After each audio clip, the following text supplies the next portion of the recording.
नमस्कार। डंके की चोट पर देख रहे हैं आप, मैं हूं जिशान आपके साथ। आज डंके की चोट पर हम बात करेंगे। झारखंड में ऐसी स्थिति बन गई है कि झारखंड राज्य सुखाड़ घोषित किया जाए, यानी कि जितनी बारिश होनी चाहिए थी उतनी बारिश नहीं हुई है और अब सरकार किसानों को राहत पहुंचाने की तैयारी में है।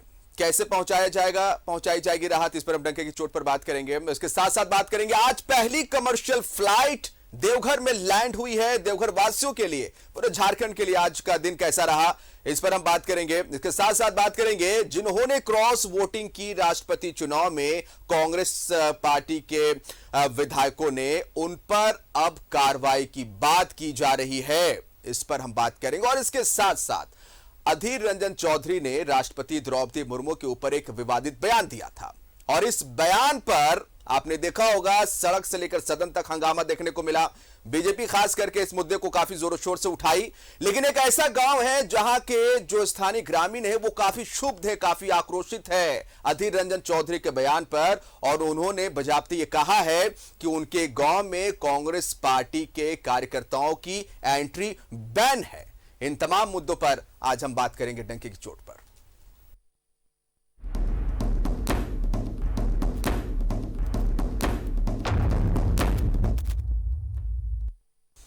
चलिए बात करते हैं मानसून की दगाबाजी से खेत सूखे हैं, बिचड़े सूख रहे हैं, किसान परेशान है। सरकार की भी नजर राज्य में है, सूखे जैसे इस हालात पर बनी हुई है।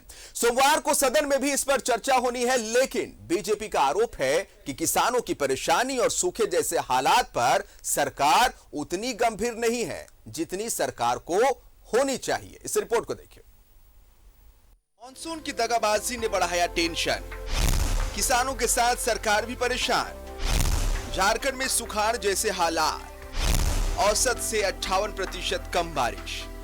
मॉनसून की दगाबाजी से जहां किसान परेशान हैं, वहीं सरकार की भी परेशानी बढ़ गई है। राज्य में अब तक औसत से 58% कम बारिश रिकॉर्ड की गई, जिससे राज्य में 15% से भी कम धान की रोपनी हो सकी है। लातेहार, गढ़वा, पाकुड़ और पलामू की हालत सबसे खराब है। इन जिलों में अब तक 3% से भी कम रोपनी हुई है। अभी तक पूरे राज्य में लगभग 12% तक ही रोपा हो पाया है और जो स्थिति उत्पन्न हो रही है झारखंड का, हमको लगता है कि आने वाले समय में चारा और जानवर को पीने के लिए पानी और मनुष्य को पीने के पानी के लिए चिंता करनी पड़ेगी। राज्य में सुखाड़ जैसे हालात है, सरकार भी इसे लेकर चिंतित है। शुक्रवार को कैबिनेट की बैठक में भी ये मुद्दा उठा था, वहीं सोमवार को इस पर सदन में विशेष चर्चा होनी है। झारखंड राज्य फसल राहत योजना की शुरुआत हो चुकी है, जिस पर अब तक 8000 से ज्यादा किसानों ने रजिस्ट्रेशन कराया है। इस योजना के तहत 3000 से 4000 रुपए प्रति एकड़ के हिसाब से किसानों को मुआवजा दिया जाएगा। इस बार जो झारखंड राज्य फसल राहत योजना है, उसके तहत 3000 रुपया प्रति एकड़, मैक्सिमम 15000, यदि 30 से 50% तक की फसल की क्षति होती है और यदि 50% से ज़्यादा का क्षति होता है तो 4000 रुपया प्रति एकड़, मैक्सिमम 5 एकड़ का 20,000 का प्रावधान है। और यदि इससे भी स्थिति बदतर होती है तो सुखाड़ के लिए हम लोग आकलन करने में लगे हैं। किसानों को इसके साथ ही वैज्ञानिक तरीके से वैकल्पिक जो इसमें कम, जिसमें जल लगता है, उस तरह के खेती, उस तरह के प्रकार प्रभेद को बताने के लिए जगह जगह किसान गोष्ठी का भी आयोजन किया जा रहा है। राज्य में अब तक 15% से कम धान की रोपनी। लातेहार, गढ़वा, पलामू, पाकुड़ की हालत सबसे खराब। चाईबासा और जमशेदपुर की हालत कुछ अच्छी। बीजेपी ने की सर्वदलीय बैठक बुलाने की मांग। राज्य में सूखे जैसे हालात पर सरकार की नजर। सोमवार को सदन में सुखाड़ पर विशेष चर्चा। शॉर्ट टर्म और वैकल्पिक फसल पर जोर। राज्य को सूखाग्रस्त घोषित करने पर विचार।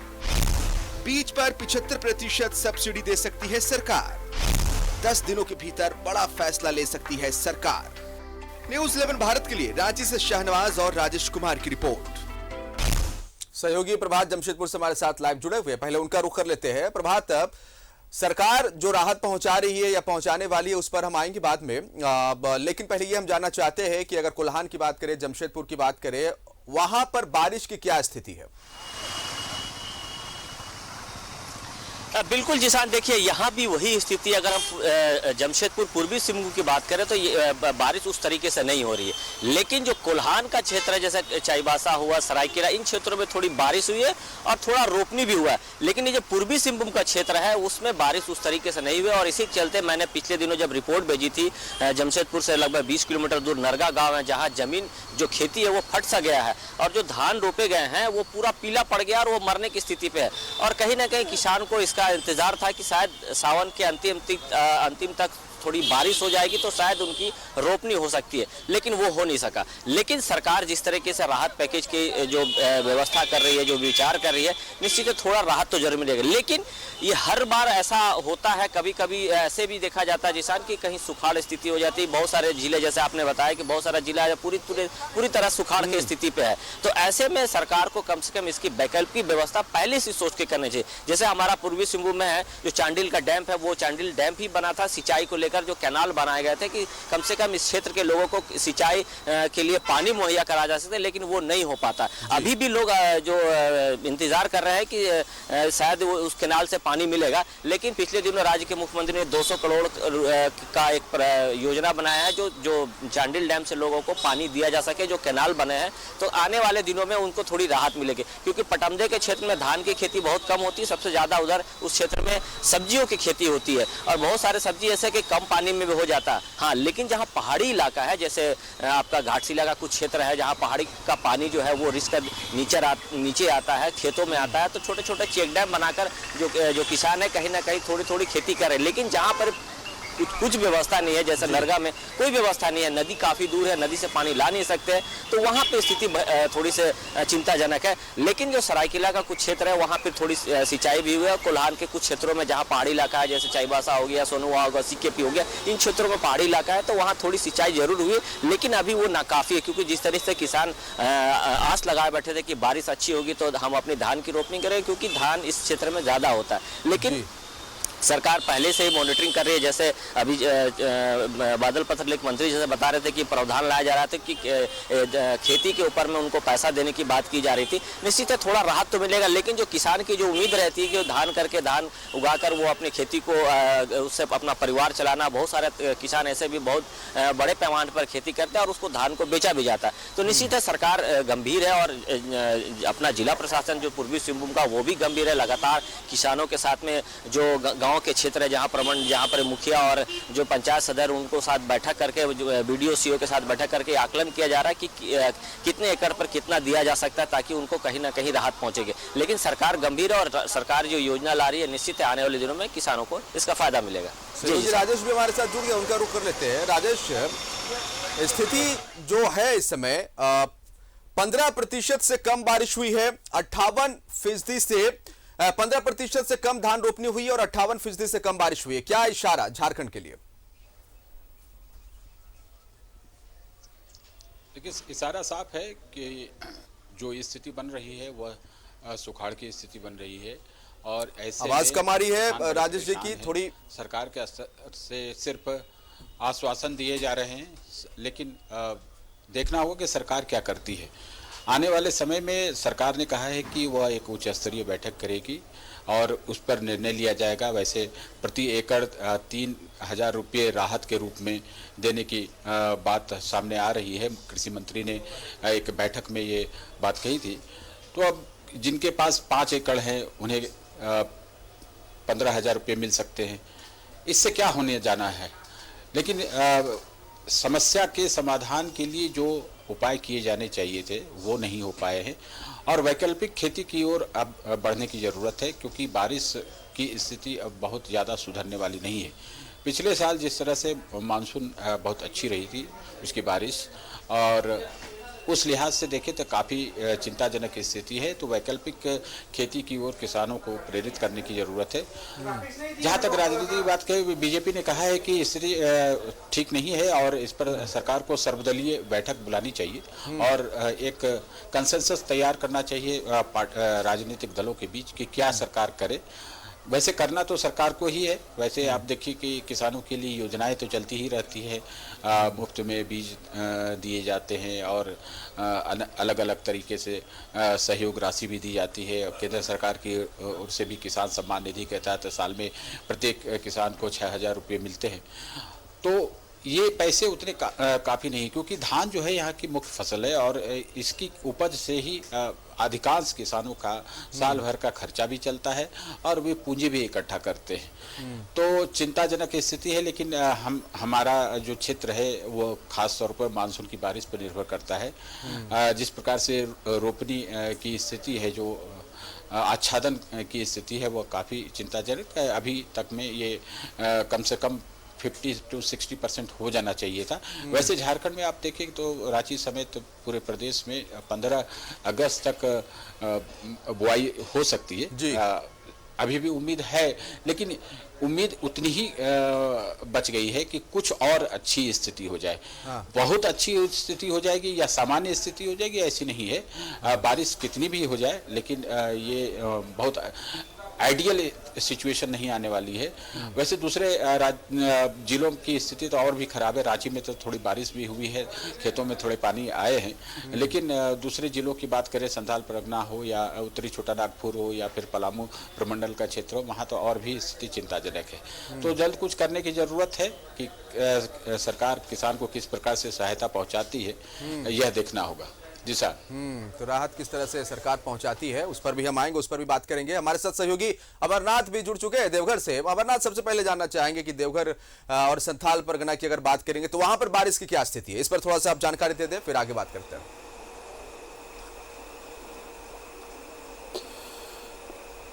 देखिए जिसान, मैं आपको बताऊं कि एक हम लोगों ने बचपन में या फिर कहें कि 9-10 में जब हम लोग थे उस समय एक कविता हम लोगों ने पढ़ा था, का बरसा जब कृषि सुखानी।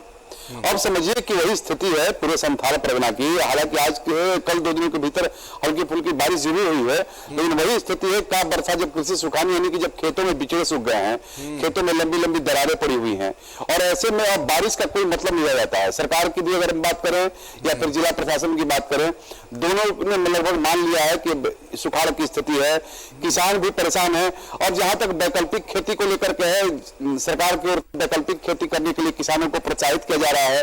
किसान भी देख रहे हैं कि अब आगे क्या करें। देखिए सबसे बड़ी समस्या है, देखिए अन्न का जो संकट होगा वो तो आने वाले दिनों में संकट होगा। इन सबसे बड़ी समस्या है, शायद इसके तरफ अभी तक किसी का ध्यान नहीं गया है, वो मवेशियों का चारा का सबसे बड़ा संकट है। जो बेजान है, जो कि बोल नहीं सकते, उनके सामने भोजन का संकट आने वाला है। और समझिए कि खेतों में अभी का जो मौसम होता था, अभी मकई की खेती होती थी और मकई का डंठल जो था वह किसान क्या कहते हैं, जो पशु थे उनको खिलाया जाता था। लेकिन अभी की स्थिति यह है कि बारिश नहीं होने के कारण पौधे नहीं हो पाए, रोपाई नहीं हो पाई, पौधों के क्या कहते हैं बिया नहीं डाला जा सका, मकई का रोपाई नहीं हो पाया।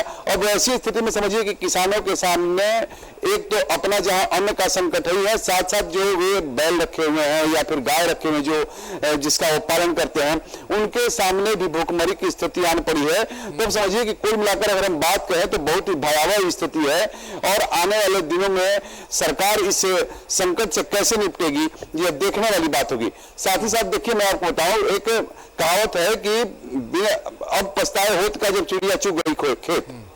तो अब आप समझिए इस बात से कि अब ये ऐसा नहीं है कि पहली बार सुखाड़ हो रहा है। सुखाड़ आज से 2 साल पहले भी हुआ, उसके पहले भी हुआ, कई बार अकाल पड़ा, लेकिन इसके बावजूद हर बार बस वही ढाक के 3 पात स्कीम जो बनते हैं, जरूर बनते हैं, कागजों पर बनते हैं स्कीम, लेकिन वो धरातल पर उतरता नहीं है। और इसका कारण यह कि हम लोग केवल वर्षा पर हम लोग आधारित हैं। यहाँ के जो भी किसान हैं उनकी खेती जो है वर्षा आधारित खेती है।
Like and share videos, subscribe करें हमारा चैनल और प्रेस करें बेल आइकॉन। न्यूज़ 11 भारत, सच है तो दिखेगा।